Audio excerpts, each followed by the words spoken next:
네, 전국에 계신 네이버 카페 설춘환 캠퍼스 멘티반 여러분 반갑습니다.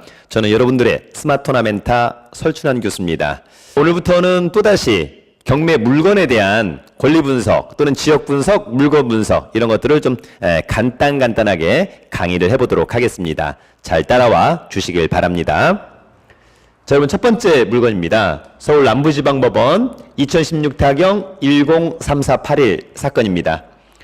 궁금하신 것들은 제가 운영하는 네이버 카페 설춘환 캠퍼스, 팟빵의 설춘환 아카데미, 그 다음에 유튜브의 설춘환 캠퍼스를 많이 활용해 주시길 바랍니다. 먼저 서울 남부지방법원 2016 타경 103481의 아파트입니다.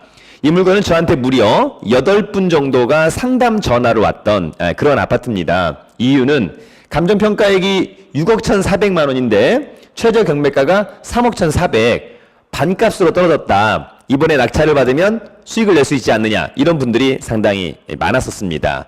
아쉽게도 권리 분석을 잘 할 줄 몰랐다라고 하는 것은 좀 아쉽다. 이런 생각이 듭니다. 실무적으로 보면 아파트가 실제 시세보다 많이 저감되었다. 가격 자체가. 그러면 두 가지의 문제가 통상 있는 겁니다. 첫 번째는 물건 자체의 하자.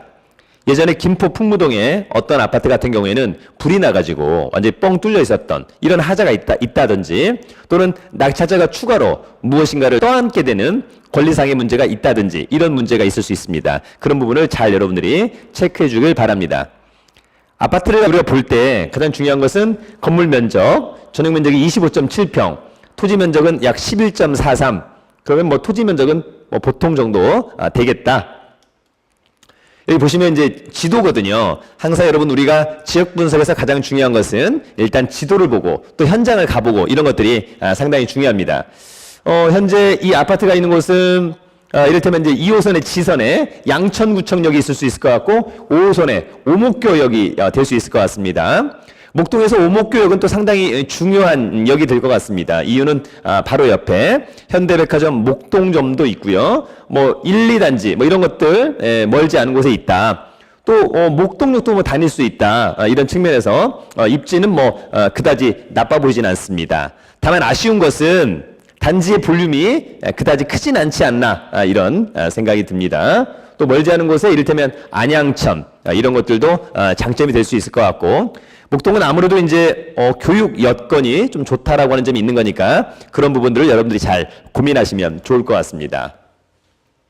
자, 여러분 왼쪽에 두 칸은 감정평가서를 요약해 놓은 겁니다. 보존등기 2003년산 보통 22층 중에 9층 좋다. 건물의 전용면적 25.7평 좋다. 대지권 11.43평 보통. 진행 결과가 약간 문제가 있죠. 낙찰 받았다가 허가가 취소되고 등등등 이런 것들이 있었습니다. 중요한 건 가압류가 있습니다, 여러분. 네, 2012년 9월 19일 이 가압류보다 최상채라고 하는 분이 전입신고가 빨라요. 선순위 임차인 요건을 갖추고 있는 거죠. 중요한 건 배당 요구를 안 했다라고 하는 거예요. 여러분 임차인은 배당을 받으려면 반드시 배당 요구 종기일까지 배당 요구를 해야 된다. 배당 요구를 안 하면 어떻게 되는 거냐?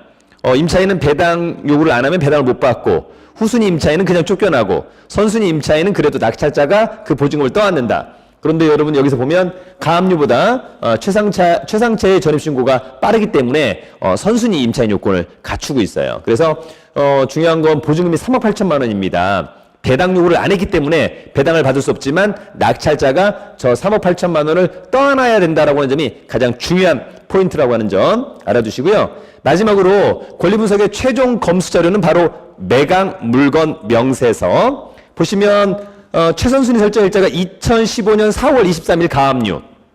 앞에서 보면 2012년, 2013년이 있는데 갑자기 2015년 4월 23일 가압류가 말소기준 권리가 되어 있습니다. 이유는 뭘까요? 등기부를 떼보면 위에 가압류와 두 번째 가압류는 이미 말소가 되어 있습니다, 여러분. 그래서 실제 이 사건의 말소기준 권리는 2015년 4월 23일자 가압류. 가압류보다 전입신고 빠르니까 선순위.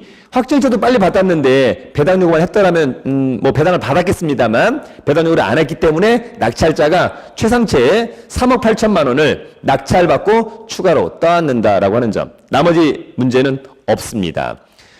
실제 여러분 우리가 건물 특히 주거용 부동산 낙찰 받을 때 선순위 임차인이 있는지 여부 조심해야 될 것 같고요. 선순위 임차인이 배당 요구를 해서 배당을 다 받는다면 문제가 없겠습니다만 배당을 못 받는다면 또 아예 배당 요구를 하지 않았다면 그 금액을 낙찰자가 추가로 떠안아야 된다라고 하는 점을 우리 설춘한 캠퍼스 멘티반 여러분들 잘 알아두시길 바라겠습니다.